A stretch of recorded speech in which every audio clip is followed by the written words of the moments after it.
தமிழுக்கு தேர் கொடுத்த வள்ளல் பாரி. பிறந்த மண்ணில் பிறந்தவள் நான். எனது ஊரில் இருந்து எனது சகோதரர் செம்பட்டி இளங்கோவன் சகோதரர் அழைப்பை ஏற்று இந்த கல்வி பரிசளிப்பு விழாவில் நான் கலந்து கொள்ள வேண்டும் என்று குறைந்தது ஒரு 25 நாட்களுக்கு முன்பே எனக்கு அழைப்பு விடுத்தார். கண்டிப்பாக நான் கலந்து கொள்கின்றேன் என்று நான் உறுதி அளித்தேன். அதேபடி இன்னைக்கு எத்தனை மணி ஆகும் தெரியுங்களா? நான் இந்த ஊர்ல இருந்து இந்த நிகழ்வை முடிச்சுட்டு போறது குறைஞ்சது 3 மணி. 3 மணி கோழிப்பட 3 மணி தான் என் வீட்டுக்கு போக முடியும். அந்த சூழல்ல நான் உங்களை சந்திக்க வந்திருக்கேன். சில பெண்மணிகளை உள்ளவங்கன்னு கூப்பிட்டா எல்லாரும் பின்னோக்கி போறீங்க. நானா ஏன் இவ்வளவு தூரத்துல இருந்து டிராவல் ஆகி உங்களை வந்து பார்த்துட்டு பஸ் பிடிச்சு நான் என் வீட்டுக்கு போயிட 3 மணி. அப்ப யோசிங்க, நான் எதுக்காக இவ்வளவு தூரம் டிராவல் பண்ணி இந்த ஊர்ல இருக்கக்கூடிய முத்திரையர் சமுதாய மக்களை, வளையர் மக்களை சந்திக்கணும்னு வந்திருக்கேன். இந்த சிலைக்கு வந்து பல முறை மாலை போட்டிருக்கேன். பல விஷயங்களை இந்த சிலைக்கு, இந்த மண்ணுக்கு, இந்த ஊருக்கு ஒரு நிகழ்வுக்காகவும் வந்திருக்கேன். என்ன நிகழ்வுனா, சிறைச்சாலையில ஒரு லாக்அப் டெத் விஷயமா அன்னைக்கு உள்ள எஸ்பி மிஸ்டர் மனோகரன் அவர்களை சந்தித்து அவர்களுக்கான உரிய நிவாரணம் வழங்கணும், அந்த பெண்ணுக்கு அரசு வேலை வேண்டும் அப்படின்னு சொல்லி தனிப்பட்ட பெண்மணியா வந்து இந்த ஊருக்கே வந்துட்டு போயிருக்கேன். ஆனா யாருக்குமே தெரியாது. யாரை கேட்டாலும் என்ன தெரியாதுன்னு தான் சொல்லுவாங்க.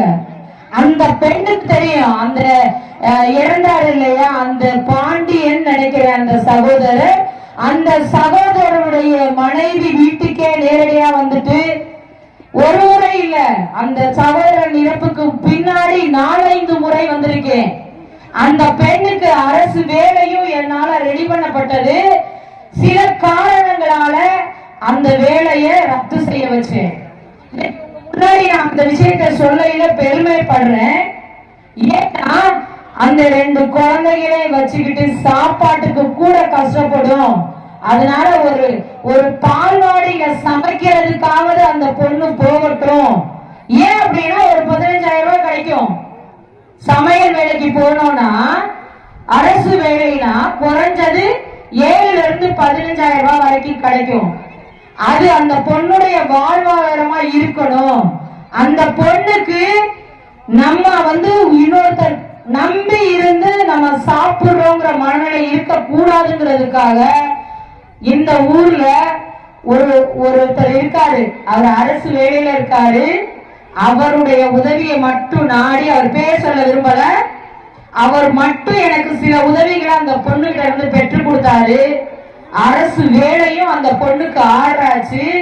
சில காரணங்களால அந்த ஆர்டரை கேன்சல் பண்ணப்பட்டது. இப்ப உங்க முன்னிலையே அதை சொல்றேன். இப்ப யாராவது என்னை தெரியலன்னு சொல்லுவீங்களா?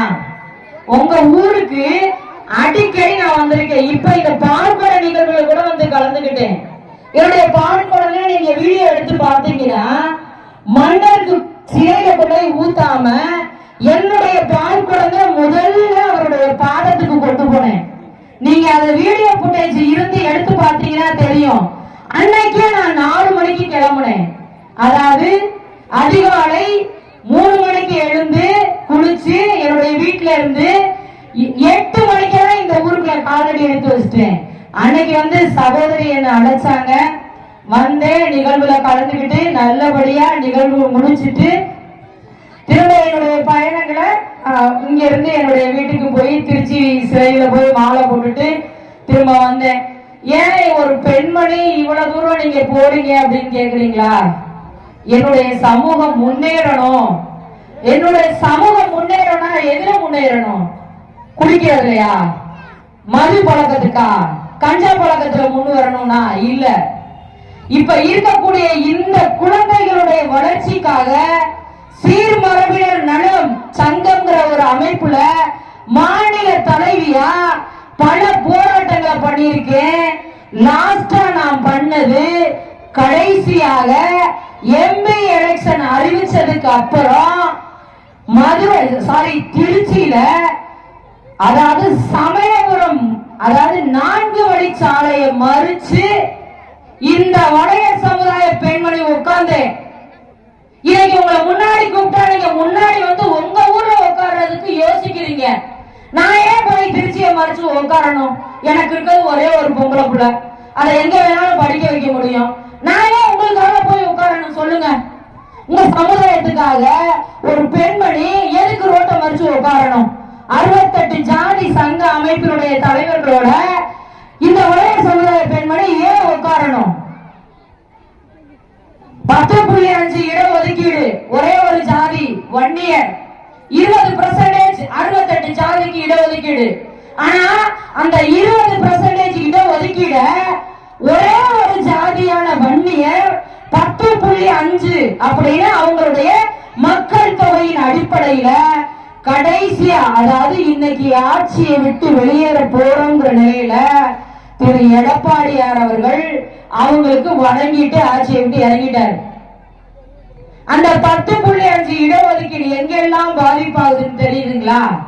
68 ஜாதிக்கு 7.5 இடஒதுக்கீடும், பிற இதர சாதிகளுக்கு 3% கொடுத்துட்டாங்க, 2.5. அப்ப டோட்டலி பண்ணோம்னா 20%, டோட்டலா 20%. இதை எப்படி பாதிக்கிறோம்னு நினைக்கிறீங்களா? அதாவது 12ஆம் வகுப்பு படிச்சுட்டு காலேஜ் கல்லூரிக்கு கொண்டு நம்ம பிள்ளைகளை சேர்க்கும் பொழுது அங்கதாங்க இந்த பிரச்சனை ஸ்டார்ட் ஆகுது. அது வரைக்கும் பிரச்சனை இல்ல. அரசு பள்ளிகள்ல எங்க வேணாலும் நம்ம குழந்தைங்க எப்படி வேணாலும் சேர்த்துக்கலாம். ஆனா கல்லூரிக்கு போகும் பொழுது ஆங்காங்கே தான் வன்னியர் இருக்காங்க. இந்த பகுதியில் இருக்காங்களா இல்லையான்னு எனக்கு தெரியாது. காரைக்குடி பகுதியில கொஞ்சம் பேர் இருக்காங்க, இல்லைன்னு மறுத்து பேசல நம்ம. அந்த பகுதியில இருக்க கல்லூரி சீட்ல 11 இடங்கள் நாங்க படிக்கிறோம், படிக்கல, எங்களுக்குன்னு ஒதுக்கி வைக்கப்பட்ட இடங்களை எங்களுக்கு மட்டும்தான், மற்ற ஜாதிக்கு கொடுக்கவே கூடாதுன்னு போராட்டம் பண்றாங்க, பிடிவாதமா இருக்காங்க. அப்ப என்னை போல உள்ளவர்களை தொடர்பு கொள்ளும் பொழுது அந்த கல்வியினுடைய தாளாளர்களை தொடர்பு கொண்டு இந்த பகுதியில அப்படி ஒரு சமூகம் இல்ல, எங்களுக்கு அந்த சீட்டை நீங்க வழங்கணும்னு சொல்லி பேசி பல இடங்கள்ல கல்லூரி சீட்டுகள் வழங்கப்பட்டிருக்கு. அப்போ நம்ம எங்க பாதிக்கிறோம்? நம்ம புள்ள கல்லூரிக்கு போகையில இந்த இட ஒதுக்கீடுங்கிறது நம்ம பாதிக்கப்படுறோம். இதுக்காக கல்விக்காகவும் நம்ம இப்ப 1ஆவதுல இருந்து 5ஆவது வரை படிக்கிற குழந்தைங்களுக்கு இன்னைக்கு ஸ்காலர்ஷிப் கொடுக்குறாங்க. அதை பத்தி ஏதாவது நம்ம சமுதாய உறவுகளுக்கு, குடும்ப பெண்களுக்கு, அதாவது அந்த குழந்தை தாய்மார்களுக்கு தெரியுமா? தெரியாதா? கொடுக்கறா இல்லையாமா? 1000 ரூபாய் உங்க பிள்ளைங்களுக்கு கொடுக்குறாங்களா இல்லையா? கொடுக்குறாங்க. எந்த அடிப்படையில கொடுக்குறாங்க 1000 ரூபாய் உங்களுக்கு? எதுக்காக கொடுக்குறாங்க? இப்ப நம்மளுடைய ஜாதி வந்து சில விஷயங்களை நான் ஓப்பனா பகிரணும்னு நினைக்கிறேன். சீர் மரபினர் அப்படின்னு நம்ம இருக்கோம். நாங்க என்ன எங்களை சீர் மரபினர்னு சொல்லாத, நாங்க வந்து டீநோட்டிஃபைட் ட்ரைப்ஸ், பழங்குடி மக்களா வாழ்ந்துட்டு இருக்கோம். எப்படி பழங்குடி மக்களா வாழ்ந்துட்டு இருக்கோம்? அதாவது ஆங்கிலேயர்களை எதிர்த்து குற்ற பரம்பரை சட்டத்துல மாலை 6 மணிக்கு மேல இருக்கக்கூடிய கணவர்மார்கள் அனைவருமே காவல்துறையில போய் உட்கார வச்சிருவாங்க, காலையை விழுந்தாதான் அனுப்புவாங்க. ஆங்கிலேயர்களை எதிர்த்த நம்ம குற்ற பரம்பரை சட்டம் நமக்கு அதுவாச்சு. யாருக்கெல்லாம் இந்த இடஒதுக்கீடு 29 உட்பிரிவுல இன்னைக்கு முத்திரையர் நமக்கு வழங்கப்பட்டிருக்கு. ஆனா இந்த 29 உட்பிரிவுக்கும் நமக்கு வந்து இந்த சலுகைகள், அரசு வழங்கக்கூடிய சலுகைகள் கிடைக்காது. என்ன காரணம்னா, வளையர்கள், செட்டிநாட்டு வளையர், அம்பலக்காரர், அம்பலக்காரர், வேட்டைக்காரர், வேட்டைக்கார நாயக்கர், வேடுவர், சேர்வைக்காரர், இந்த 8 உட்பிரிவுல வாழக்கூடிய வளையர் மக்கள், அதாவது தென் மாவட்டத்துல மதுரை, தேனி, திண்டுக்கல், ராமநாதபுரம், ஒருங்கிய ராமநாதபுரம் மொத்தமா இருந்தது, புதுக்கோட்டை, இந்த பகுதிகளில் வாழக்கூடியவங்களுக்கு இந்த சலுகைகள் உண்டு. இன்னைக்கு குழந்தைங்களுக்கு மாதம் 1000 ரூபாய் வழங்குறாங்க. நமக்கு வந்து டிஎன்சி பார் டிஎன்டி. நாங்க என்ன கேட்கிறோம்னா, இப்ப டிஎன்சி மாதிரி எம்பிசில கொண்டு போயிட்டாங்க. எம்பிசில கொண்டு போகும் பொழுது நம்ம வந்து மோஸ்ட் பேக்வர்டு கிளாஸ் போறோம். மிகவும் பிற்படுத்தப்பட்டோர் பட்டியல போகையில ஒரு ஆண்டுக்கு 3000 கோடி ரூபாய் அரசு நமக்கு மானியம் கொடுக்குது கல்விக்காக. ஆனா நம்ம அதை பயன்படுத்த தெரியல. இன்ன வரைக்கும் அதை அப்படியே தான் வச்சிருக்காங்க. இந்த மானியத்துல என்னென்னலாம் பயன்பெறலாம்? இந்த கல்வியில வந்து அரசு நமக்கு என்னெல்லாம் சலுகை வழங்குங்கிறத சுருக்கமா சொல்றேன்.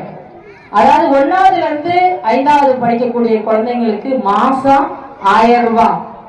முன்னாடி 500 ரூபாய் வழங்கினாங்க, இப்ப 1000 ரூபாய் ஆக்கியிருக்காங்க. அது வந்து ஒரு வருடத்துக்கு குறைஞ்சது ஒரு 5000ல இருந்து 6000 ரூபாய் வரைக்கும் கிடைக்கும். என் பொண்ணுக்கு ஏறி இருக்கு, 4500 ரூபாய் வரைக்கும் ஏறி இருந்தது. அதாவது 1 to 5வது வரைக்கும். 6ல இருந்து 12ஆம் வகுப்பு படிக்கிற வரைக்கும் மாசம் 1000 ரூபாய் இப்ப வழங்கிக்கிட்டு இருக்கு. அது ஆண்களுக்கும் இப்ப உண்டு, பெண்களுக்கும் உண்டு, ஆண்களுக்கும் உண்டு.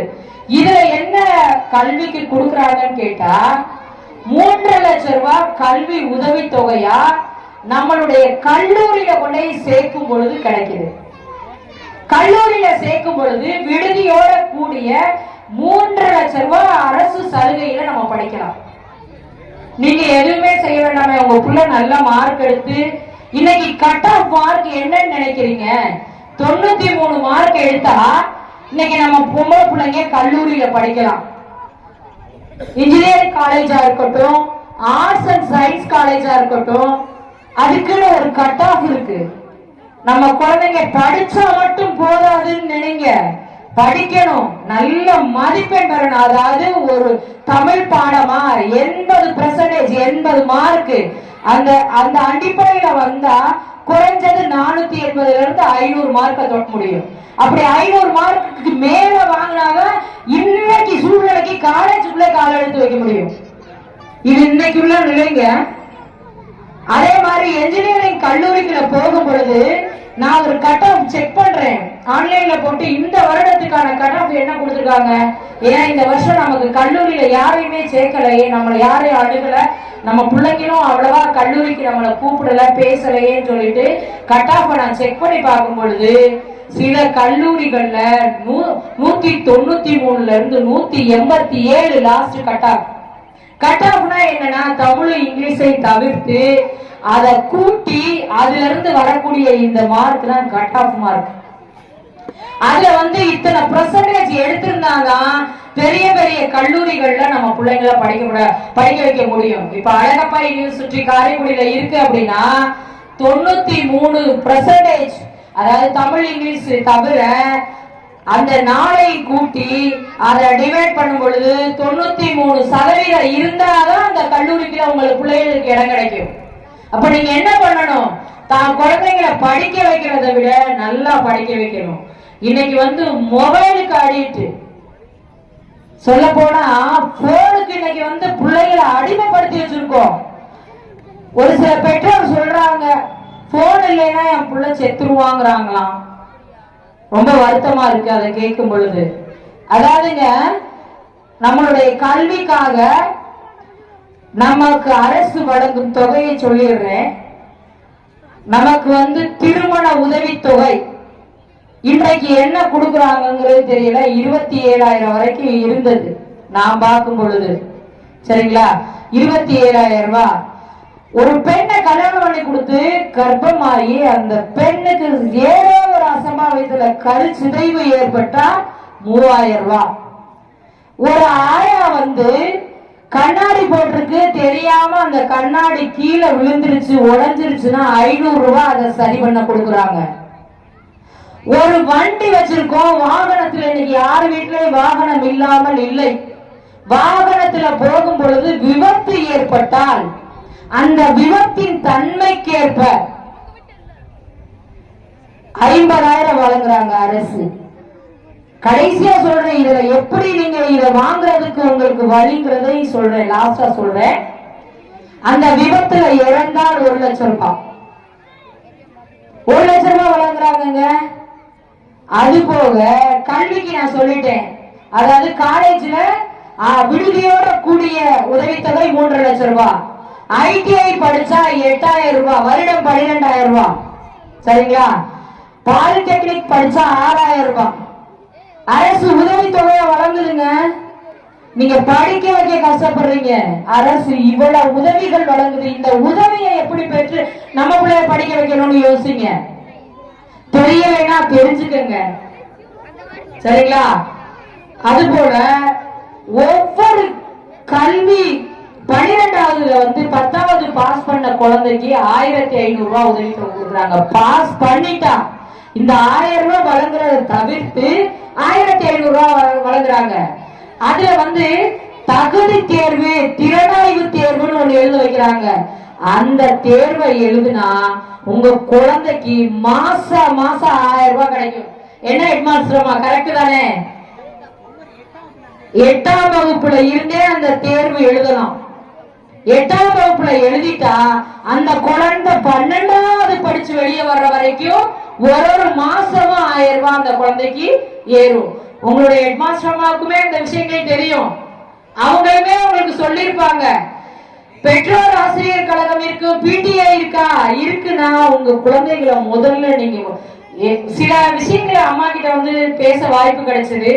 பேசும்பொழுது அவங்க நெருடலோட சொன்னாங்க, இது மட்டும் இல்ல, நம்ம பல வேலைகள் செய்யறோம்.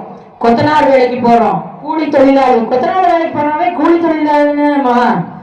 விவசாய வேலைக்கு போறோம், பல வேலைகளுக்கு மரம் ஏறுறோம். எல்லாத்துக்குமே ஒரு சங்கம் இருக்குங்க. அந்த சங்கத்துல நீங்க பதிவு பண்ணுங்க. ஒரு மரத்துல ஏறி, என் ஊர்ல ஒரு சகோதரர் இறந்துட்டாரு. குழந்தைங்க 3 வயசு ஒண்ணு, 5 வயசு ஒண்ணு, கை குழந்தை, அதாவது பிறந்து குறைஞ்சது 90 நாட்கள். அந்த பொண்ணு அழுதுட்டு இருந்தா, நான் ஸ்டேஷனுக்குள்ள ஒரு சின்ன வேலையா போயிருந்தேன். நான் அந்த பொண்ணு கையில வச்சுட்டு அழுவும், என்னன்னு தெரியலையே அப்படின்னு சொல்லிட்டு பார்த்தா நம்ம மக்கள் தான் தெரிவாங்களே, தனியா தெரியும். வளையர் மக்களை மட்டும் யாராலையும் ஏமாற்ற முடியாது, இவங்க வளையர்லேன்னு சொல்ல முடியாது. என்னால கண்டுபிடிச்சிருவேன். நான் போனது நேரம் போனேன், உள்ள போயிட்டு என் வேலை முடிச்சுட்டு வந்தேன். அங்க ஒரு 10-20 ஆண்கள் இருந்தாங்க. அவங்களை கூப்பிட்டு, ஐயா இங்க என்ன வந்திருக்கீங்க அப்படின்னு. நீங்க எந்த ஊருன்னு அவர் ஊரை சொன்னாரு. அப்ப வளையவிட்டாளுங்களா அப்படின்னு. ஆமா அப்படின்னாங்க. எனக்கு ஒரு பழக்கம் இருக்குங்க, நான் அம்பளா இருந்தெல்லாம் சொல்ல மாட்டேன். எங்க போய் கேட்டாலும், என்னை யாரு கேட்டாலும் ஹானஸ்டா வளர்ச்சின்னு சொல்லுவேன். அந்த சமுதாயத்தை சொல்ல எந்த இடத்துல என் தலைமுறை என்னதே இல்லைங்க. இப்பவும் சொல்றேன், உங்களை யாரு கேட்டாலும் நீங்க வளைய சமுதாயம்னு சொல்லுங்க, பயந்து பேச வேண்டாம். அப்போ கேட்கும் பொழுது அந்த பையன் என்ன ஆயிடுச்சுன்னா, ஒருத்தர் கூட்டிட்டு மரத்துல ஏறி விழுந்து இறந்துட்டாப்புல. முதல் உதவிக்காக சிங்கமாடி கொண்டு மதுரை கொண்டு 3 நாள்ல இறந்து போயிடறாப்புல. இன்ன வரைக்கும் அந்த பையனுக்கு 1 ரூபா கூட வாங்க முடியல. ஆனா அதுக்கு விபத்து காப்பீடு பண்ணியிருந்தா அவங்களுக்கு நல வாரியம் இருக்கு. கட்டுமான தொழிலாளர் நல வாரியம்னு ஒண்ணு இருக்கு, சில தொழிலாளர் நல வாரியம் இருக்கு. அந்த வாரியத்துல பதிஞ்சிருந்தீங்கன்னா 3 ல இருந்து 5 லட்சம் ரூபாய் வரைக்கும் வாங்கலாம். இதெல்லாம் தெரியுமா? இன்னைக்கு கூலி வேலைக்கு போறோம், ஒரு சாரத்துல ஏறி நிக்கிறோம், கீழே விழுந்துடுறோம், அவ்வளவுதான் தூய கொண்டு வச்சு போச்சிடுறோம். நானே இப்போ ஒரு வாரத்துக்கு முன்னாடி ஒரு விவோ சந்திக்கிறதுக்காக போயிருந்தேன். ஒரு சின்ன கிராமம், புதூர் ஒன்றியத்துல வண்ணாருக்குங்கிற கிராமத்துல வயசு முதிர்ந்தவர். அவர் உட்கார்ந்து இருந்தாரு. விவோ என்ன மேடம் நம்ம ஆபீஸ்க்கு போயிடலான்னு அழைச்சிட்டு போனாரு. சரிங்க சார் வரேன் அப்படின்னு சொல்லிட்டு ஒருத்தர் ஒரு உதவிக்காக என்ன கூட்டி போயிருந்தாங்க. என்ன உதவின்னு தானே கேக்குறீங்க? 13 வயசு பொம்பளை பிள்ளை மின்சாரம் தாக்கி இறந்துருச்சு. அந்த குழந்தைக்கு நிவாரணம் வேணும்னு நான் போய் கேட்கிறேன். அரசு இன்னைக்கு என்னென்னமோ அறிவிச்சிருக்கு, அந்த குழந்தைக்கு மாவட்ட ஆட்சியர் நிவாரணத்துல எங்களுக்கு கொடுங்கன்னு கேட்கிறேன். ஏன், எனக்கு தெரியும் நிவாரணம் இருக்கு, அந்த பொண்ணுக்கு உதவித்தொகை இருக்குன்னு. அப்ப நான் போய் அந்த அம்மாவை கூட்டிட்டு போயிடலாம், நீங்க ஆபீஸ் வந்துருங்க மேடம் போயிருவோங்கிறாப்ல. கூட்டிட்டு போயிடலாம். இடையில இவரை சந்திக்கிறாங்க. இருங்க சார் ஒரு டீ சாப்பிட்டு போவோம்னு சொல்லிட்டு அவரை சந்திக்கும் பொழுது அவர் நம்ம வளையர் சமுதாயம். ஆச்சரியப்பட்டேன் நானு. ஒரு 65-70 வயசு இருக்கும் அவருக்கு. அவர் எங்கேயோ போய் விழுந்துட்டாரு. இந்த கால்ல பிளேட் வச்சிருக்காங்க, ஆபரேஷன் பண்ணிருக்காங்க. அவர் ஒரு அடிப்பு ஒரு உதவி தொகை கிடைக்குதுன்னு சொல்லி விவோட நான் சொன்னேன் இல்லைங்களா, நல்லா உதவி தொகை வாங்கலாம். அந்த உதவி தொகை அப்ளை பண்ணியிருந்தாரு. ஆச்சரியப்பட்டேன். முதல் முறைங்க ஒரு 70 வயசு ஆளு ஒரு விவோ அலுவலகத்துல விபத்துக்காக 50,000 ரூபாய் கிடைக்கும்னு சொல்லி ஒரு மனு கொடுத்து, அந்த மனுவுடைய விசாரணைக்கு தன்னுடைய அத்தனை விஷயங்களை, ஆதார், ரேஷன் கார்டு, பிள்ளைகளோட பேரு எல்லாத்தையும் எடுத்துட்டு உட்கார்ந்து ஆச்சரியப்படுங்க. ரொம்ப சந்தோஷமா இருந்தது. அந்த ஐயாவை கேட்டேன், எந்த ஊரியா அப்படின்னு. நான் மன்னார்பு தான். உன்னை பார்த்ததே இல்லையா? நானும் மன்னார்பு தானே அப்படின்னு. எனக்கு ஒரு பழக்கம் இருக்குங்க, எங்க போனாலும் வளைய மக்கள்கிட்ட வம்புழுத்து பார்ப்பேன். இந்த ஊர்ல பேச வாய்ப்பு கிடைக்கல, யாரும் என்கிட்ட வரமாட்டேன்ட்டாங்க. அங்க உட்கார்ந்துருக்க இளைஞர்களை, பள்ளி இளைஞர்களை கூப்பிட்டு அவங்க கூட என்னை பார்த்து பயந்து ஓடுறாங்க. இன்னும் சொல்ல போனா சில காலேஜ்ல ஐஐடி எல்லாம் பாத்தீங்கன்னா தனி தேர்வு எழுத வைக்கிறாங்க. ஐஐடி தேர்வு எல்லாம் பிளஸ் டூல எழுத வைக்கிறீங்க இல்லைங்களா? ஜேஇஇ சொல்லி ஒரு எக்ஸாம் எழுத வைக்கிறாங்க. அதுல எல்லாம் பிள்ளைங்க பாஸ் பண்ணிட்டா நீங்க ₹1 கூட கொடுக்க வேணாங்க. சென்னை ஐஐடியில உங்க பிள்ளைங்க படிக்கலாம். நீங்க ஐஐடி விட்டு வெளியே வந்த ஸ்டூடெண்ட் 1.5 லட்சம் ரூபாய் சம்பளம் இல்லைங்களாமா? உண்மைதானே? அவங்களுக்கு தெரியும் எல்லாமே. எம்பிபிஎஸ் வந்து அந்த நீட்டுன்னு ஒண்ணு எழுத வைக்கிறாங்க. அந்த நீட்டை எழுதி அந்த 12வது அந்த பிள்ளை பாஸ் பண்ணிச்சுன்னா 12வது முடிச்சு வெளியே வரையில ஏதாவது ஒரு அரசு மருத்துவ கல்லூரியில மருத்துவருக்கு படிச்சுட்டு இருக்கோம். அந்த குழந்தை எத்தனை சதவீத இடஒதுக்கீடு? 68 ஜாதியில 7.5 இடஒதுக்கீடுல நம்ம பிள்ளை உள்ளவோ. அப்ப சந்தோஷப்படணும்ல, நீங்க சந்தோஷப்படணும். இதெல்லாம் தெரிஞ்சுக்கங்க. நீட்டு, ஜேஇஇ. இன்னொன்னு சொல்றேன், வழக்கறிஞருக்கு நீங்க படிக்கணும்னு ஆசைப்படுறாங்க. இந்த ஊர்ல ஒரு வழக்கறிஞர் இருக்காங்க, பேரு ஏதோ சொன்னாங்க, மறந்துட்டு. ஆறுமாப்பாவோட பொண்ணு வழக்கறிஞர் அப்படின்னு சொன்னாங்க. சந்தோஷப்பட்டேன், பரவாயில்ல அப்படின்னு. இன்னும் சொல்ல போறேங்க, இந்த ஆத்திப்பட்டி கிராமத்துல அங்க இருக்க மக்களுக்கு எனக்கு தெரியும், ஒரு 2.5 வருஷத்துக்கு முன்னாடி அங்க ஒரு பிரச்சனை. அந்த பிரச்சனை சம்பந்தமா அந்த ஊருக்கு நான் வந்திருந்தேன். அந்த ஊர் மக்களுக்கு எனக்கு 2000 பேருக்கு எனக்கு தெரியும். சத்தியப்படாதவனா யாருன்னு தெரியும், நான் என்ன மாதிரி வேலை செய்வேன்னு தெரியும், காவல்துறை எப்படி நான் டைப் பண்ணுவேன்னு தெரியும். அந்த ஊர்ல 2 வழக்கறிஞருக்காக கணவனும் மனைவியும். அந்த மனைவி அவள் பேர் பூமிநாதன், அந்த சகோதரி பேர் பவதாரணி. நேற்று அந்த சகோதரியை நான் ஹைகோர்ட்டுக்குள்ள சந்திக்கிறேன். சந்திக்கும் பொழுது வாழ்த்துக்கள் சகோதரின்னு சொன்னேன். ஏன் சொன்னேன்னு நினைக்கிறீங்க? நீதிபதி தேர்வு எழுதினாங்க, 3 மார்க்ல போச்சுங்க. வருத்தப்பட்டேங்க. அந்த சகோதரிய புகைப்படம் எடுத்து என்னுடைய முகநூல் பக்கத்துல போட்டிருக்கேன். மீண்டும் நீங்க எழுதணும், எங்களை போல வந்து நீங்க வந்து பெண்களுக்கு ஒரு புரட்சி புயலாக இருக்கணும்னு வாழ்த்து போட்டிருக்கேன். அது மாதிரி சில விஷயங்களை வந்து பெண்கள் பின்வாங்கியே போகாதீங்க. அது எனக்கு பிடிக்காது. பெண்கள் அழுதா பிடிக்காது. எந்த இடத்துல அழுக மாட்டாங்க. ஆண்களோட போவேன், ஒரு இறப்புக்கு போவேன், பெண் அம்மா அழுவாங்க, என் 2 கையையும் மடக்கி பிடிச்சிருப்பேன். ஏன்னா நான் போயிருக்கிற ஆண்களோட அந்த இடத்துல நான் என் போய் அழுதுனா என்னோட எல்லா விஷயமும் டவுன் ஆனது மாதிரி அழுக மாட்டேன். ஆனா வருத்தத்தோட எடுத்துட்டு வருவேன். தைரியத்தை கத்துக்கங்க, வெளியே போய் பேச கத்துக்கங்க, யாரை எதிர்த்து கேள்வி கேட்க கத்துக்கங்க. முதல்ல ஏன் எதுக்குன்னு கேள்வி கேட்டீங்கன்னாவே நீங்க முன்னேறிட்டீங்க, உங்க ஊர் முன்னேறிச்சுன்னு அர்த்தம். இங்க வந்தவன சில விஷயங்கள் கேள்விப்பட்டேன், வருத்தப்படுறேன். கண்டிப்பா அந்த சில விஷயங்களை எனக்கு இளவரசர் சொல்லியிருக்காங்க. அதை கண்டிப்பா இந்த ஊருக்கு செய்யறதுக்கு என்னால அனைத்து முயற்சியும் செய்வேன். அம்மா சொன்னாங்க, பசங்களோட முடி வெட்டுதல் நல்லா இல்லைன்னாங்க. அது கொஞ்சம் மன வருத்தத்தை கொடுத்தது. பெற்றோர்கள்லாம் நீங்க வந்து உங்க குழந்தைங்களை நீங்க தான் பார்த்துக்கணும். இன்னைக்கு ஆசிரியர்கள் எதுவுமே இல்லை. அன்னைக்கு நம்ம படிக்கையில ஆசிரியர்கள் அடிச்சாங்க, இன்னைக்கு அடிக்க முடியாது அவங்களால. நம்மளே சண்டைக்கு போறோமே, என் பிள்ளை எப்படி அடிக்க போச்சுன்னு. அப்புறம் எப்படி நம்ம குழந்தைங்க படிப்பாங்க? அது போல சில விஷயங்கள்லாம் இருக்கு. சிறு வயதிலே குழந்தை திருமணம், 16 வயசு முடிஞ்சு 17 நடக்கையில கல்யாணம் பண்ணி கொடுத்து 18 குழந்தை கொடுத்துறாங்க. போஸ்கோ ஒரு சட்டம் இருக்கு தெரியுமா? அந்த சட்டத்துல உள்ள போனா அவங்க கிட்டத்தட்ட 1 வருஷத்துக்கு குண்டாஸ் போட்டாங்கன்னா வெளியே வர முடியாது. படிக்க வைங்க, பொம்பளை பிள்ளைங்க எல்லாம் படிக்க வைங்க. தயவு செஞ்சு அடுப்பது பெண்களுக்கு படிப்பதற்குன்னு சொன்னது அந்த காலம். இன்னைக்கு அத்தனை துறைகளே இருக்குது. முன்னாள் முதல்வர் ஜெயலலிதாவை ரொம்ப பிடிக்கும், இரும்பு பெண்மணி. அம்மாவை ஏன் பிடிக்கும், கட்சியை ஏன் பிடிக்கும், அந்த அம்மா பிடிக்கும். ஏன்னா பெண், நானும் ஒரு பெண், அதனால அந்த அம்மா ரொம்ப பிடிக்கும் எனக்கு. அவங்க பேசக்கூடிய ஒரு விஷயங்களையும் நான் இன்னைக்கும் பார்ப்பேன். அது மாதிரி ஒவ்வொருத்தரும் நீங்க வந்து உங்க குழந்தைங்களை உங்க கண்ணா நினைச்சு ஆசிரியருக்கு பலு இல்லாம உங்களுடைய குழந்தைகளுடைய பேண்டைகளை சரி பண்ணுங்க, முடிய சரி பண்ணுங்க. அது மாதிரி இந்த இப்பெல்லாம் வந்து சில பிள்ளைங்க வந்து அம்மாட்ட வந்து பேசினாங்க, வருத்தமா இருந்தது எனக்கு. நான் என் ஆசிரியரை 15 வருஷம் கழிச்சு சந்திச்சேங்க. என் ஆசிரியர் அத்தனை பேர் ரிட்டையர்டு. ஒரே ஒரு ஆசிரியர் இருந்தாங்க, பேரு குகனா, எனக்கு இங்கிலீஷ் டீச்சர். அவங்க சந்திக்கும் பொழுது கிட்டத்தட்ட 2 மணி நேரம் நின்றுட்டே இருந்தேன். என் ஆசிரியர் எழுந்து நின்றுட்டாங்க, உட்காரவே இல்லை. என்னன்னு நினைக்கிறீங்க? அன்னைக்கு அவங்க நமக்கு சொல்லி கொடுத்தாங்க, நமக்கு கண்ணு தெரியாத விஷயங்களை தெரிய வச்சோம். அது மாதிரி அம்மா சில விஷயங்கள் பேசும்பொழுது சொன்னாங்க, குழந்தைக்கு எழுத படிக்கவே தெரியலங்கிறாங்க. ஏன் நீங்க இங்க இருக்கக்கூடிய இந்த ஊர்ல நிறைய இளைஞர்கள் படிச்ச இளைஞர்கள் இருக்காங்கிறத கேள்விப்படுறேன். எல்லாமே டிகிரி ஹோல்டர்ஸ். நீங்க உங்க பிள்ளைங்க ஒரு சாயங்கால நேரங்கள்ல மாலை நேரங்கள்ல வந்து டியூஷன் எடுத்து அதை படிக்க வைக்கணும்னு ஏன் தோணல? எதுக்கு தோணல?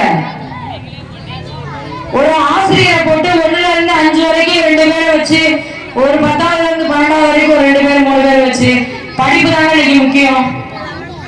இந்த பகுதிகளில் சில நேத்தான் நான் நைட்டு இரவு தூங்கையில 12:05 ஏன்னு கேக்குறீங்களா? ஒரு சில காரணங்களால ஒரு 5 பேரை ஒரு டாடா ஏசியோட மதுரை புதூர்ல கொண்டு போய் உட்கார வச்சாங்க. எந்த விஷயத்துக்கெல்லாம் சொல்ல விரும்பல, கொண்டு போய் உட்கார வச்சாங்க. அந்த நிகழ்வுகளை வந்து பதிவிடவே கூடாது. முகநூல்ல பாத்தீங்கன்னா பிரபலியமா பதிவிடுறாங்க.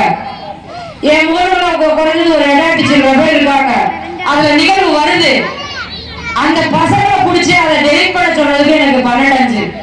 சில விஷயங்களா நான் போய் அந்த கூட்டிட்டு போனவங்க கிட்ட பேசி பெனால்டி கட்டப்பட்டிருக்கு, வழக்கே இல்லாம. ஒரு அதிகாரி வந்து நமக்கு வந்து இளைமறை காய்மறையா சில விஷயங்களை பண்ணிக்கங்கன்னா அதை இளைமறை காய்மறையா வச்சுக்கணும்.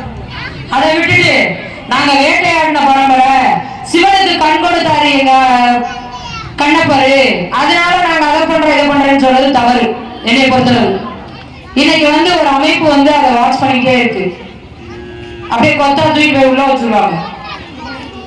அதெல்லாம் தவிர்க்கணும். தவிர்த்து இன்னைக்கு நமக்கு தேவை கல்வி மட்டும்தான். நம்ம வந்து பொருளாதாரத்துல முன்னுக்கு வரணும்னாலும் கல்வி தான். கல்வியை கற்றுட்டு நீ போய் ஏதாவது ஒரு ஆபீஸ்ல வேலை பாருங்க. இன்னைக்கு ஐடில வேலை பார்க்கக்கூடிய ஒரு சாதாரணமா 15,000 ரூபாய்க்கு ஜாயின் பண்ணுவாங்க. 3 வருஷத்துல அவங்களோட சம்பளம் 70,000 ரூபாய். எனக்கு எப்படி தெரியும் பாத்தீங்களா? நான் ஐடில ஃப்ரண்ட் ஆபீஸ்ல கிட்டத்தட்ட ஒரு 2-3 வருஷம் வேலை பார்த்தேன் சென்னையில. இந்த சமுதாயத்துல 2019 காலடி எடுத்து வச்சேன். ஏன் இதுக்கு இந்த சமுதாயத்துக்குள்ள உள்ள வந்து கேக்குறீங்களா? தவறான வழிநடத்தல் எனக்கு அது பிடிக்கல. மக்களை தவறா வழிநடத்த கூடாது. படிக்கணும்னா படிக்கணும். அதை விட்டுட்டு நீ அடிச்சுட்டு வா, நான் வெட்டிட்டு வா, நான் பாத்துக்கிறேன்னு சொல்ல மாட்டேன். நான் நியாயமா இருக்கணும். எந்த விஷயமா இருந்தாலும் அநியாயத்துக்கு போக கூடாது. தவறு யார் மேல இருந்தாலும் தட்டி கேளுங்க. அதுக்காக தவறு பண்ணிட்டாங்க நீங்க தட்டி கேட்காதீங்கன்னு நான் சொல்ல மாட்டேன். நியாயமா கேளு, சட்ட ரீதியா கேளு. கேட் ஒரு எக்ஸாம் இருக்கு, அந்த எக்ஸாம் எழுதுனா லாக்கு உள்ள போலாம்.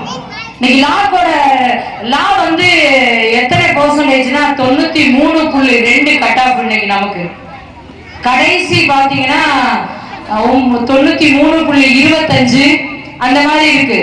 அப்ப நம்ம உள்ளே கூட இந்த வருஷம் எந்த பொண்ணுமே போடல. போன வருஷமாவது ஒரு 10 பிள்ளைங்களை என்கரேஜ் பண்ணி உள்ள கொண்டு போனேன், அதுகளுக்குமே கிடைக்கல. 500 மார்க் எடுத்த பிள்ளைங்க கிடைக்கல, லா கிடைக்கல.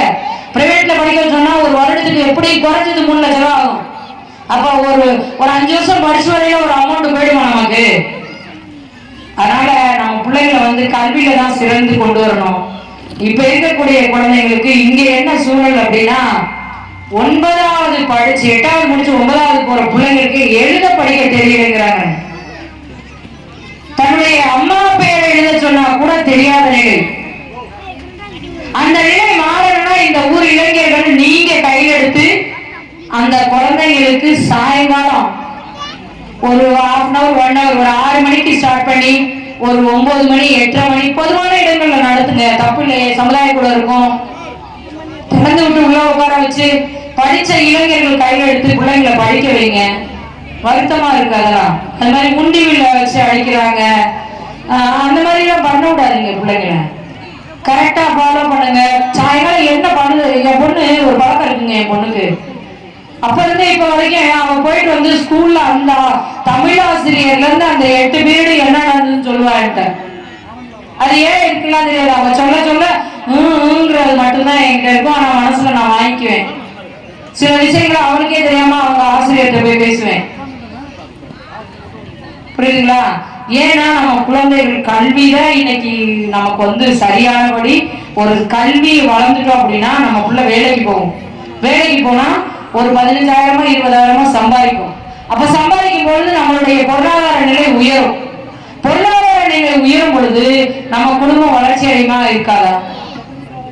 கண்டிப்பா வளர்ச்சி அடையும். அப்ப நம்ம எந்த அரசியல் வேணுமோ நம்மளே தேடி போய்க்கலாம்ல.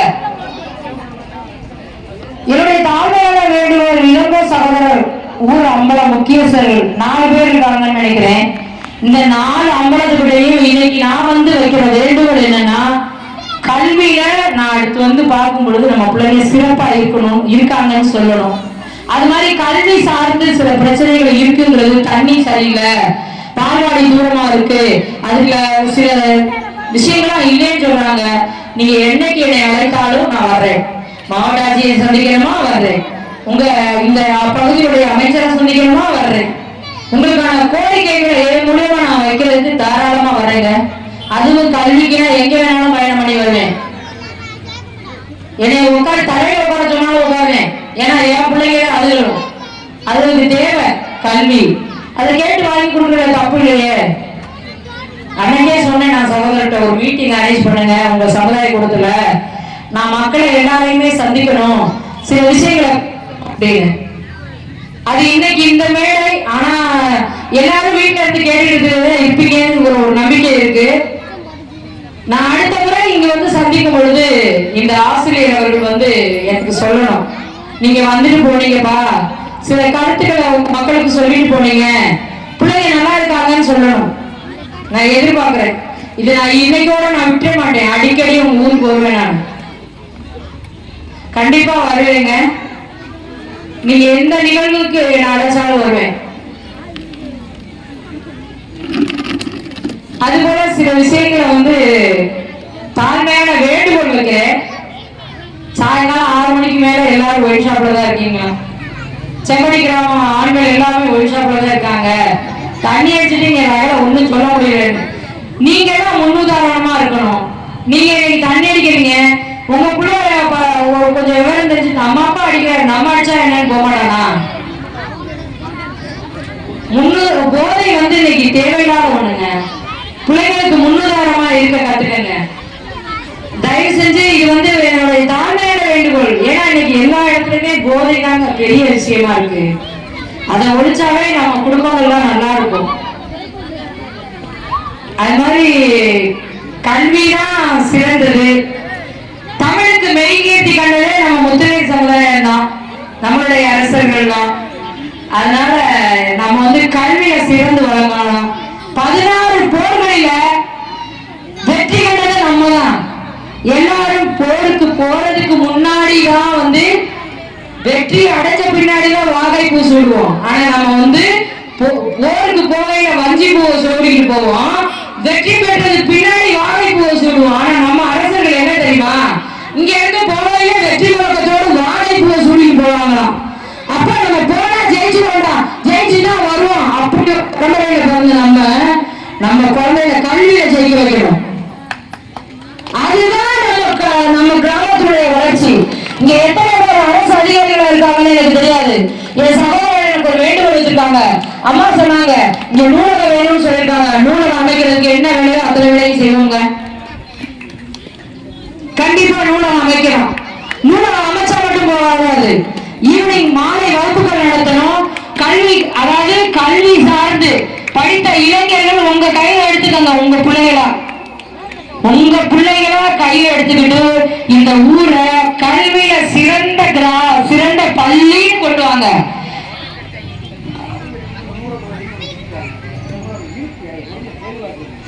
நூலகம் இருந்தா செயல்பாடு கொண்டு வாங்க. நீங்க தான் வரியில கொடுக்குறீங்களாமே நூலகத்துக்கு. ஃப்ரீ கோச்சிங் சென்டர் மாதிரி கொண்டு வாங்க. இன்னைக்கு 18 வயசுல இருந்து 30 28 வயசு வரைக்கும் இருக்கக்கூடிய இளைஞர்கள் நிறைய பேர் இருக்கீங்க. கல்வியில பிகாம் படிச்சிருக்காங்க, பிஏ படிச்சிருக்காங்க, எம்ஏ படிச்சிருக்காங்க, எல்லா விஷயங்களும் படிச்சுட்டு இருக்கீங்க. இந்த இளைஞர்களுக்கு ஒரு வேண்டுகோள், டிஎன்பிஎஸ்சி குரூப் தேர்வு எழுதுங்க. ஒரு நாளைக்கு இந்த குழந்தைகளோட சேர்ந்து நீங்களும் படிங்க. அரசு வேலைக்கு தகுதியை பெறுங்க. அதுதான் இந்த கிராமத்தினுடைய வளர்ச்சி. இருக்கதே செம்பட்டி கிராமம் அதிக மக்கள் தொகை கொண்ட வேற்று இனமே இல்லாத முத்திரையர் வளையர் மக்கள் வாழக்கூடிய கிராமம்னா செம்பட்டிங்க. ஏன்னா இந்த ஊருக்கு நான் அதிகமா பயணம் பண்ணியிருக்கேன். ஏன்னா நீங்க பார்த்திருக்கீங்களா பார்க்கலாங்கிறது கூட எனக்கு தெரியாது.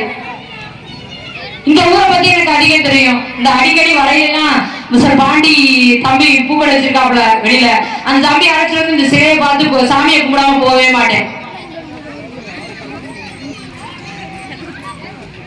உங்களுக்காக வந்து இவ்வளவு தூரம் கல்வி சார்ந்து சொல்லிட்டேன்.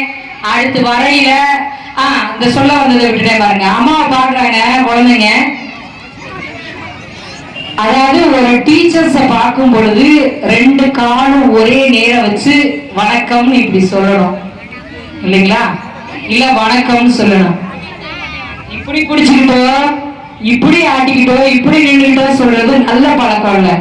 அதெல்லாம் மாத்திக்க சொல்லுங்க குழந்தைங்க கிட்ட. நீங்க சொல்லுங்க. ஏன்னா அவங்க சொல்ல முடியாது இல்லைங்களா? நான் பார்த்தது இது. அம்மா கூட இந்த விஷயத்த சொல்லல, நான் கண்ணால பார்த்ததுனால சொல்றேன். முதல்ல டீச்சர்ஸ் கிட்ட கையை கட்டி பேச கத்துக்கணும். இல்ல அப்படின்னா செடியா 2 கையை இது பண்ணி பேச கத்துக்கணும்.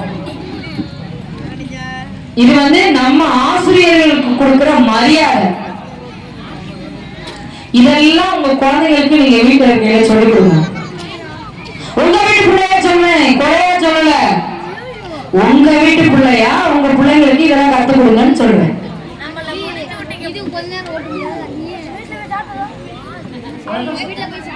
உங்க வீட்டு பிள்ளையா நான் சொல்றேன்.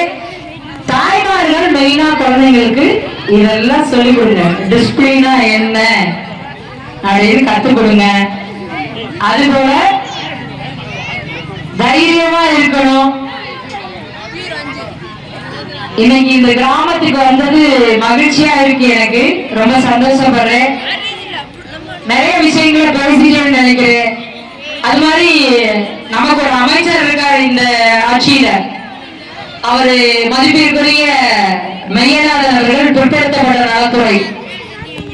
அவர்கள் வந்து ஒரு மாவட்ட ஆட்சியர் அலுவலகங்களுக்கு வர்றாரு.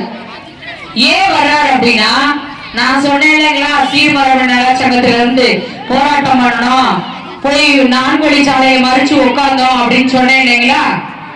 எதுக்காக உட்கார்ந்தோம் அப்படின்னா, நாம வந்து அரசவையெல்லாம் ஆண்டு முடிச்சுட்டு மலைக்குள்ள போய் விவசாயம் பண்ணிக்கிட்டு மலைவாழ் மக்களா வாழ்ந்தோம்.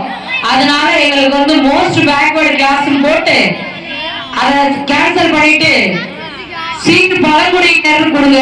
அப்பதான் எங்க பிள்ளைங்க வந்து மத்திய அரசு வேலைக்கு மாநில அரசு வேலைக்கும் நிறைய இடஒதுக்கீட்டுல நாங்க போக முடியும் அப்படின்னு சொல்லிதான் நம்ம போராட்டம் நடத்துறோம். இந்த டிஎன்டி சான்றிதழ் வாங்குறது எப்படி வாங்கணும் அப்படிங்கறத சொல்லிடுறேன்.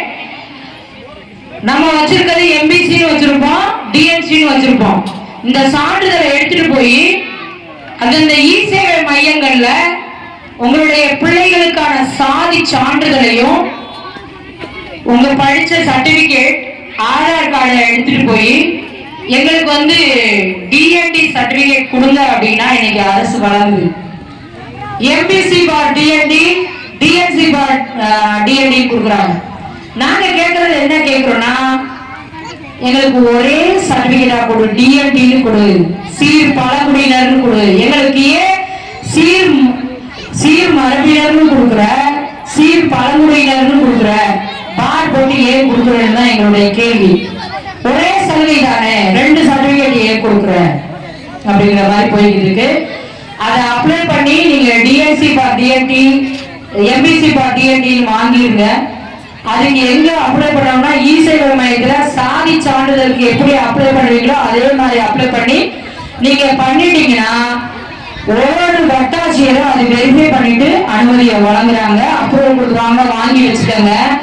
வாங்கி வச்சுக்கிட்டு உங்க வீட்டுல வச்சுக்காதீங்க. ஒவ்வொரு மாவட்ட ஆட்சியர் அலுவலகங்களையும் பிற்படுத்தப்பட்ட நலத்துறைன்னு ஒரு அங்கமா செயல்படுது ஒரு அலுவலகம். அந்த அலுவலரை சந்திச்சு இந்த டிஎன்டி சான்றிதழை எடுத்துட்டு போய் ஒரு அட்டை கொடுப்பாங்க, பதியணும். நீங்க பதியும் பொழுது நம்ம கேஸ் புக் வச்சிருக்க மாதிரி சீர்மரபினர் நல வாரிய அட்டையும் கொடுப்பாங்க. அந்த அட்டையை நீங்க வாங்கிடணும். உங்க வீட்டுல இருக்கக்கூடிய குடும்ப உறுப்பினர் அத்தனை பேரையும் அதுல உறுப்பினரா இணைக்கணும். நான் சொன்னேன் இல்லையா, விபத்து காப்பீடு எல்லாம் வாங்கலான்னு, அதுல இருந்து வாங்கிக்கலாம். இதே சேம் கட்டுமான நல வாரியத்திலையும் இருக்கும். உங்ககிட்ட சீர்மரபு நல அட்டை இருந்து நீங்க பயன்படுறீங்கன்னா கட்டுமான தொழிலாளர் வாரியத்துல இருந்து வாங்க முடியாது. ஏன்னா ரெண்டுமே ஒரே சலுகைகள் இருக்கு. அதனால வெரிஃபை பண்ணுவாங்க, நீங்க வேறு எதிராவது இருக்கீங்களா இல்லையான்னு கூட. ஒவ்வொரு மாவட்ட ஆட்சியர் அலுவலகங்களையும் இப்படி இருக்கக்கூடிய நமது சமுதாயத்தினுடைய அமைச்சர் மதிப்பிற்குரிய மெய்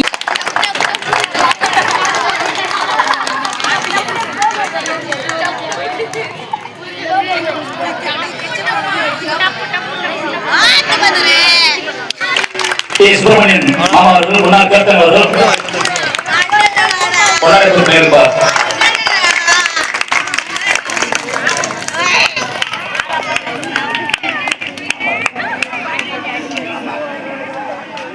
இப்பொழுது நமது பள்ளியின் தலைமை ஆசிரியர் உங்கள் முன்னால் ஒரு சில வார்த்தைகள்.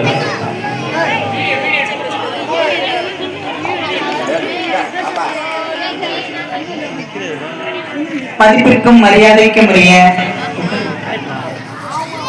சிறப்பு விருந்தினர் அவர்களே, அதாவது என்னுடைய மனசுல இருந்த இந்த ஊரை குறித்துள்ள சில காரியங்களை உங்கள்கிட்ட ஷேர் பண்ணேன். அது அவ்வளோத்தையும் அழகாக அனைவருக்கும் புரியும்படியாக அதை வெளிப்படுத்தினார்கள். அவர்களுக்கு என் நன்றியை தெரிவித்துக் கொள்கிறேன். மற்றும் திரு ஐயனார் கபடி குழு மற்றும் ஜாலி ஃப்ரெண்ட்ஸ் என்னை இங்கு அழைத்து உங்களுடைய அதாவது பள்ளி மாணவர்களுக்கு சிறப்பு பரிசுகளை வழங்குகிறார்கள். அவர்கள் மாணவர்களை ஊக்குவிப்பது மிகவும் சிறந்த ஒரு செயல்பாடு. இன்னும் நான் விரும்புறது என்ன காரியம்னா, இந்த மாதிரி உள்ள செயல்பாடுகள் நடக்கும் போதும் எந்த ஊரினுடைய எந்த ஃபங்க்ஷனா இருந்தாலும் மாணவர்களுடைய பார்ட்டிசிபேஷன் இன்னும் நான் விரும்புறேன். ஏன்னா அவர்களை பேச வைக்கிறது. ஏன்னா நான் படிக்கிற சில ஊர்கள் எல்லாம் நான் பார்த்திருக்கேன், மாணவர்கள் அந்த ஸ்டேஜ்ல வந்து நிறைய மாணவர்களுக்கு ஆக்டிவிட்டிஸ் இருக்கும். அப்பதான் அந்த மாணவர்கள் பேச்சு போட்டின்னு இல்லாட்டாலும் பல்வேறு பேச்சுகள் ஒரு தலைப்புகளை கொடுத்து அந்த மாதிரி பேச சொல்றோம். அப்ப அந்த மாணவர்கள் சிறப்பாக விளங்குவார்கள். இந்த ஒரு மீட்டிங் வெறுமனே ஒரு விளையாட்டு ஏதோ வந்து கேட்டு போனோம்னு இல்லாம அந்த மாணவர்களுடைய திறன்களையும் வளர்க்கக்கூடியதாக அமையும். உங்கள்கிட்ட இதுக்கு முன்னாடி நிறைய மீட்டிங்ல எல்லாம் பேசியிருக்கிறேன், மகளிர் உதவிக்குழு மீட்டிங்லயும் பேசியிருக்கிறேன். இந்த நூலகம் கண்டிப்பாக ஏற்கனவே அதில் உள்ள விஷயத்தை தான் பேசுறேன். நூலகம் கண்டிப்பாக செயல்பாட்டில் வர வேண்டும்.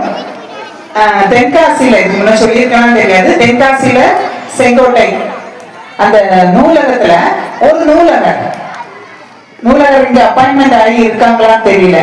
இல்ல, கண்டிப்பாக ஒரு நூலகரை அப்பாயின்மெண்ட் பண்ண சொல்லி நீங்க ஆட்சியர்கிட்ட நம்ம எல்லாருமே கேட்போம். அந்த நூலகத்துல ஒரு சின்னதா ஒரு கிளாஸ் ஸ்டார்ட் பண்ணாங்க, டிஎன்பிஎஸ்சி கிளாஸ். அந்த கிளாஸ் எடுக்க வர்றது யாரு தெரியுமா? அந்த ஊர்ல டிஎன்பிஎஸ்சி எழுதி பாஸ் பண்ணவங்க, என்னுடைய ஊருக்காக என்னுடைய சமுதாயத்துக்காக அப்படின்னு சொல்லிட்டு ஒரு 1 hour அந்த இடத்துல ஸ்பெண்ட் பண்றாங்க. இன்னைக்கு 1 hour தான், நாளைக்கு 1 hour இன்னொருத்தாங்க. அப்ப 1 மணி நேரம் அந்த கிளாஸ்ல வந்து நம்ம எடுக்கும் போது அவங்களுக்கு போற வழி என்னன்னு தெரியும். அப்ப அதே வழியில மாணவர்களை வழி நடத்துறாங்க. இப்ப ஒரு மிகப்பெரிய ஐஏஎஸ் அகாடமியாகவே மாறிவிட்டது. இப்ப டிஎன்பிஎஸ்சி நம்ம இங்க இருக்கக்கூடிய மாணவர்களை கேட்ட சொல்றது, ஒரு பிஎஸ்சி ஒரு பிஏ அது மாதிரி ஒரு டிகிரி முடிச்சிட்டு டிஎன்பிஎஸ்சி எக்ஸாம் எழுதணும். ஏன் நம்ம குறைவாகவே திங்க் பண்றோம், ஏன் ஒரு ஐஏஎஸ் ஆபீசர் ஆகக்கூடாது? செம்பட்டியில் உள்ள மாணவர்கள்ல நிறைய பேர் ஐஏஎஸ் பார்க்கணும், புரியுமா? ஐஏஎஸ்ங்கிறது ரொம்ப கடினமானது இல்ல, ஏதோ பெருசா படிச்சவங்க கிடையாது. 10th ஃபெயில் ஆனவங்களும் ஐஏஎஸ் ஆகியிருக்காங்க. அதுக்கு என்ன வேணும்னா, 10th ஃபெயில் ஆனது உன்னோட போக்கஸ் ரொம்ப முக்கியம். எதற்கு நீ முக்கியத்துவம் கொடுக்கிறாயோ அந்த விஷயம் உன்னை வந்து சேரும். நீ எதுக்கு முக்கியத்துவம், ஏன்னா இந்த மாணவர்களுக்கு யார்கிட்ட கேட்டாலும் உனக்கு என்ன ஸ்பெஷல் டேலண்ட் இருக்கு அப்படின்னு கேட்டா உடனே கபடி விளையாடுறேன், இதை மட்டும்தான் சிறப்பா சொல்றாங்க. இப்ப நம்ம அதுக்கு நம்ம முக்கியத்துவம் கொடுத்துரு. கபடி வந்து தேவைதான், அது இல்லைன்னு சொல்லல. இன்னைக்கு கபடி குழுல வந்து நான் அதை பேசக்கூடாது. கண்டிப்பா விளையாட்டு என்பது மிக மிக முக்கியம். அந்த ஊரினுடைய ஒரு ஸ்பெஷல்ங்கிறது முக்கியம். அதையும் தாண்டி இது எல்லாத்துக்கும் ஒரு வேல்யூ கொடுக்குற மாதிரி முன்னால ஒரு ஒண்ணு சேர்க்கிற மாதிரி, ஒண்ணுக்கு பின்னால எத்தனை ஜீரோ சேர்த்தாலும் முன்னால அந்த ஒண்ணுங்கிற நம்பர் தேவை. அந்த ஒன்னோ ரெண்டோ அந்த நம்பர் இருந்தாதான் அந்த ஜீரோஸ் எல்லாத்துக்கும் சேர்ந்து ஒரு மிகப்பெரிய ஒரு வேல்யூ கிடைக்கும். அது கல்விதான். எழுத படிக்க தெரியாம நீ கைநாட்டாவே உங்க பெற்றோர் கைநாட்டாக இருந்தாங்கன்னா நீயும் அதே மாதிரி இருந்தேன்னு சொன்னா அது நம்ம பிறந்து அந்த பெற்றோர்கள் வளர்த்ததுக்கு எந்த ஒரு அர்த்தமும் இல்லை. இப்ப யார் ஏழையாக பிறக்கலாம், ஆனால் ஏழையாக இறக்க கூடாது. நம் நிலைமை நம்ம பெற்றோர்கள் ஒரு நிலையில இருந்திருக்கலாம், ஆனா நம்மால அந்த நிலை என்ன செய்ய வேண்டும், கண்டிப்பாக ஒரு மிகச்சிறந்த ஒரு நிலையை அடைய வேண்டும், மாற வேண்டும் என்பது மிக மிக முக்கியம். மாணவர்கள் உங்களுடைய நேரத்தை நீங்க செலவிடுவது நிறைய நேரங்கள்ல என்ன நம்ம ஸ்கூல்ல உட்கார்ந்து இருந்தாலும் உங்களுடைய எண்ணங்கள் ஃபுல்லா நிறைய எப்ப விளையாட விடுவாங்க, எப்ப கபடி விளையாடலாம், இதையும் சேர்த்து என்ன செய்யணும்னா கற்றுக்கொள்ள வேண்டும். ஒரு இடத்துல நம்ம இருக்கிறோம் சொன்னா மற்றவர்களுக்கு பயனுள்ள வகையில நம்ம இருக்கணும். ஒருத்தர் என்ன பண்ணாருன்னா ரொம்ப வாழ்க்கையினுடைய ஒரு விழிப்பு நிலைக்கு நாம எதுக்கு இருக்கிறோம், எதுக்கு பயனுள்ளவர்களாக நம்ம இல்ல அப்படின்னு சொல்லிட்டு ஒரு குப்பை தொட்டி பக்கத்துல போய் உட்கார்ந்துறோம். சாகக்கூடிய ஒரு நிலையில, அதாவது தற்கொலை செய்து கொள்ளலாம் என்று நினைத்து ஒரு குப்பை தொட்டி பக்கத்துல போய் உட்கார்ந்துருக்காரு. கொஞ்ச நேரம் கழிச்சு ஒரு ஆள் வந்தாரு. அந்த குப்பத்தொட்டியில உள்ள அட்டைகள் எல்லாம் இருந்துச்சு, இப்படி இப்படி அந்த பேப்பர் அட்டைகள், கவர்ஸ் அந்த மாதிரி உள்ளதெல்லாம் இருந்தது. அதெல்லாம் சேகரித்து எடுத்துட்டு அவரு போய் சேல் பண்றதுக்கு விற்கிறதுக்கு போறாரு. கொஞ்ச நேரம் கழிச்சு பார்த்தோம்னா ஒருத்தர் வந்தாரு. அதுல இருக்கக்கூடிய அந்த பிளாஸ்டிக் பொருட்கள், பேப்பர், பாட்டில்ஸ் இந்த மாதிரி எல்லாம் இருக்கக்கூடிய எல்லாத்தையும் கலெக்ட் பண்ணி எடுத்துட்டு போனாரு. இன்னும் கொஞ்ச நேரம் கழிச்சு பார்த்தா கொஞ்சம் நாய்கள் வந்தது. நாய் அதுல காணப்பட்ட எச்சிலி இலையில இருக்கக்கூடிய உணவை சாப்பிட்டுட்டு போச்சு. அப்பதான் இவர் சிந்திச்சாரு, ஒரு குப்பை தொட்டியில இருக்கக்கூடிய பொருட்கள் மற்றவர்களுக்கு பயனுள்ள வகையில் காணப்படுமானால் நான் மிகச்சிறந்த ஒரு மனிதனாக உருவாக்கப்பட்டிருக்கும் போது நாம் அனைவருக்கு பயனுள்ளவனாக காணப்பட வேண்டும் என்று ஒரு தீர்மானத்தை எடுத்துக்கொண்டு அடுத்தது போற வழியில ஒரு சிலருக்கு ஏதோ ஒரு நடக்க முடியாதவங்க, ஒரு சிலர் ஒரு பாட்டியம்மா அதுல பொருட்களை வச்சுட்டு விற்கிறதுக்கு முடியாம கஷ்டப்பட்டு இருந்தாங்க. அவங்களுக்கு போய் ஹெல்ப் பண்ணாரு. இந்த மாதிரி உதவ ஆரம்பித்து அந்த ஊரிலேயே எல்லாருக்கும் உதவக்கூடிய ஒரு மனிதனாக மாறினார். இது ஏன் நம்ம பண்ணக்கூடாது? ஏதோ ஒரு இடத்துல உனக்கு எல்லாருக்குமே ஆசை என்னது தெரியுமா, அந்த இடத்துல நான் நல்லா இருக்கணும், நான் ஒரு ஃபேமஸ் இல்லாட்டாலும் எல்லாரும் விரும்பக்கூடியவர்களாக நாம் வளர வேண்டும், வாழ வேண்டும் என்பதுதான். எத்தனையோ செயல்பாடுகள் இருக்கு. நாம் கற்ற கல்வியை மற்றவர்களுக்கு கொடுப்பது என்பது மிகச் சிறந்தது. நம்ம படிச்சிருக்கிறோம் அப்படின்னா ஒருத்தங்களுக்கு கொஞ்சம் நம்ம சொல்லிக் கொடுக்கணும் நல்ல விஷயங்கள். இப்ப கபடி விளையாடுறது நம்ம சொல்லி கொடுக்குறோம். இப்ப தெரியலையா, படிக்கலையா, ஒரு 5th ஸ்டாண்டர்ட் பையன் கூட ஒரு விளையாடுறது பார்த்தோம்னா சும்மா அடிக்கடியாவே நான் 2-3 பசங்களை பார்த்திருக்கேன். யாருமே இல்லாம தானா பிராக்டிஸ் பண்ணிட்டு இருப்பாங்க. கை கால அசைச்சு விழுறது மாதிரி ஆக்ட் பண்ணி யாரோ பிடிச்சு இருக்கிற மாதிரி அது எல்லா ஆக்டும் அதுல நடக்குது. அது ரொம்ப நான் ரசித்து பார்த்திருக்கேன். இதே மாதிரி நீ முக்கியத்துவம் படிப்புக்கும் கொடுத்தேன்னா வரும். நிறைய இங்கிலீஷ் பேச தெரியல, இங்கிலீஷ் வரல அப்படின்னு நிறைய டிராப் அவுட்ஸ் இருக்கு. நம்ம ஸ்கூல்ல பார்க்கும்போது ஸ்கூல்ல வாசிக்க சொல்ற நேரத்துல வராம ஸ்கூலுக்கு வராம டிஸ்கன்டினியூ ஆகி அடுத்தது எனக்கு வரல, படிப்பு வரலன்னு சொல்றது இல்ல, நீ கொடுக்கக்கூடிய முக்கியத்துவம். பெற்றோரும் சேர்ந்து சொல்லிருங்க, இதுக்கெல்லாம் படிப்பு வரல, நீ 10 தடவை சொன்னேன்னு சொன்னா அதுதான் எதை நம்முடைய வாயினால அறிக்கைப்பட்டோமோ அதான் நமக்கு கிடைக்கும். இப்ப படிக்கக்கூடிய மாணவர்கள் சொன்னா IAS ஆயிடுவேன் அப்படின்னா ஒரு டெய்லி இருந்துச்சு நான் IAS ஆயிடுவேன் சொல்லணும். சொல்லிட்டு அதுக்குள்ள செயல்பாடுகளை சேர்த்து என்ன செய்யணும், நம்ம செய்ய ஆரம்பிப்போம். நான் ஒரு IAS ஆபீசர், இந்த மாதிரி செயல்பாடுகளை நான் கூடாது. இந்த சமூகத்தினுடைய இந்த பிரச்சனை இருக்கு, இந்த ஒரு நியூஸ் பேப்பர் எடுத்து ரீட் பண்ணுவோம், இந்த பிரச்சனைக்கு நான் ஒரு IAS இருந்தா நான் எப்படி சால்வ் பண்ணுவேன், இப்படிங்கிற ஒரு தாட் எண்ணங்கள் வரும்போது நீங்க பெற்றோர்களும் குழந்தைங்க கிட்ட உனக்கு இது வராது, உனக்கு அது வராது, நீ இதுக்குதான் லாயக்கு கண்டிப்பாக சொல்லாதீர்கள்.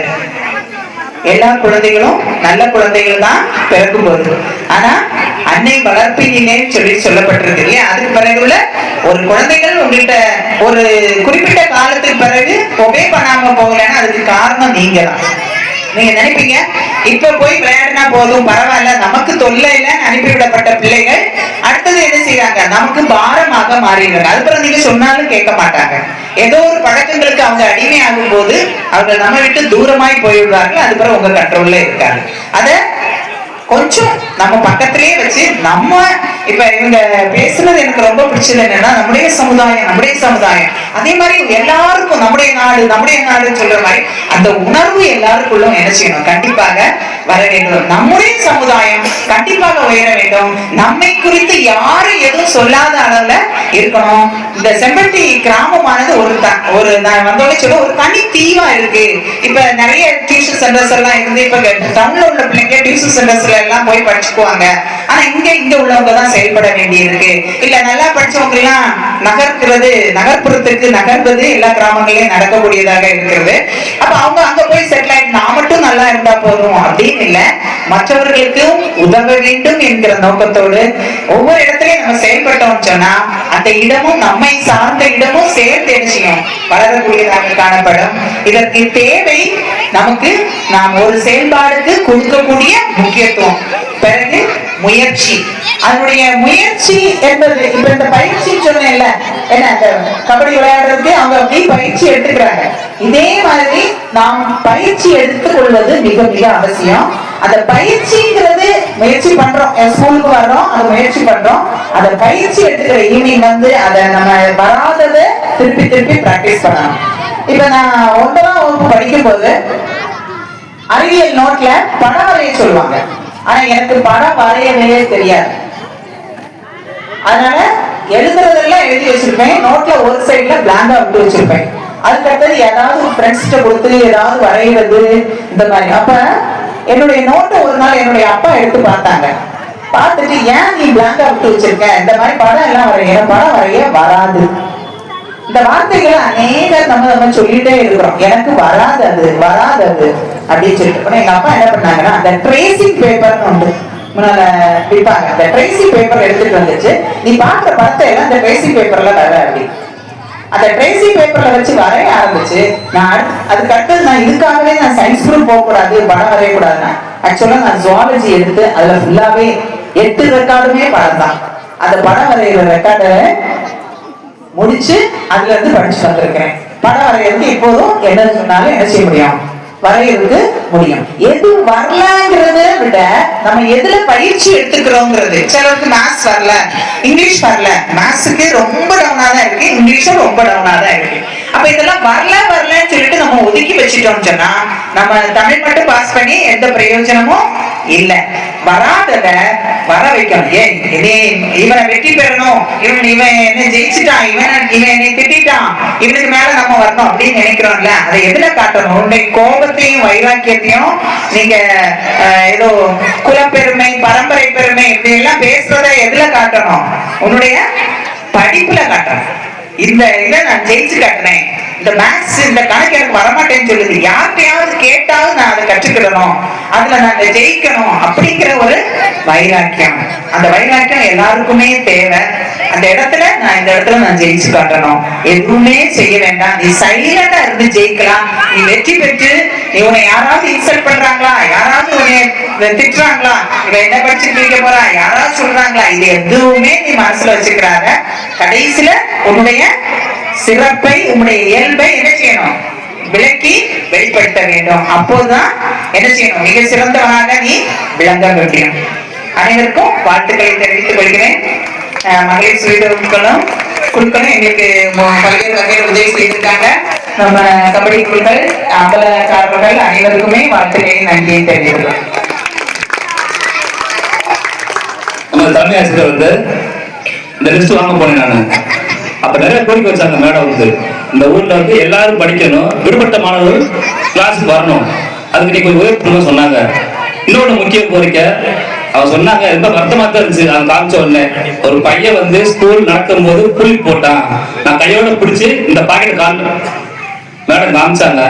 ரொம்ப வருத்தமா தான் இருந்துச்சு. கிளாஸ் ரூம்ல வந்து கிளாஸ் நடக்கும் போது வாயில புளி போட்டான், நான் பிடிச்சு இந்த பாக்கெட் வாங்கி வச்சிருக்கேன் காமிச்சாங்க.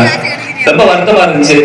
அதை மாத்தணும்னு சொன்னாங்க. எப்படி மாத்துறது தெரியல. அந்த கண்காணிப்பு கேமரா மாட்டிக்கலாம். அதாவது யார் தப்பு பண்ற பாக்குறதுக்கு கேமரா இருக்கு, அந்த கேமரா உடைச்சிட்டாங்க. இப்ப என்னதான் பண்றது, எப்படி கண்டுபிடிக்கிறது? நம்ம சொல்லுங்க எப்படி கண்டுபிடிக்கிறது? நம்ம பிள்ளைங்க நம்ம தான் பாத்துக்கணும். அப்ப கரெக்டா வளர்க்கணும், நம்ம சொல்லி வளர்க்கணும். ஓகே, அனைவருக்கு நன்றி. இப்பொழுது ஊடகங்களுக்கு நம்ம விழாக்கமிட்டி சார்பாக பொன்னாடை குறித்து கவனிக்கிறது. முதலில் கீரத்தொரு அம்பலம் அவர்களுக்கு நம்ம விழாக்கமிட்டி சார்பாக பொன்னாடை பொறுத்துவது. பொன்னாடை பொறுத்துவர் நமது கமிட்டியின் தலைவர்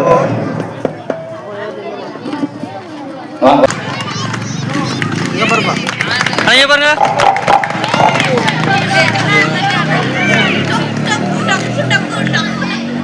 அடுத்தபடியாக பெரியம்பலம்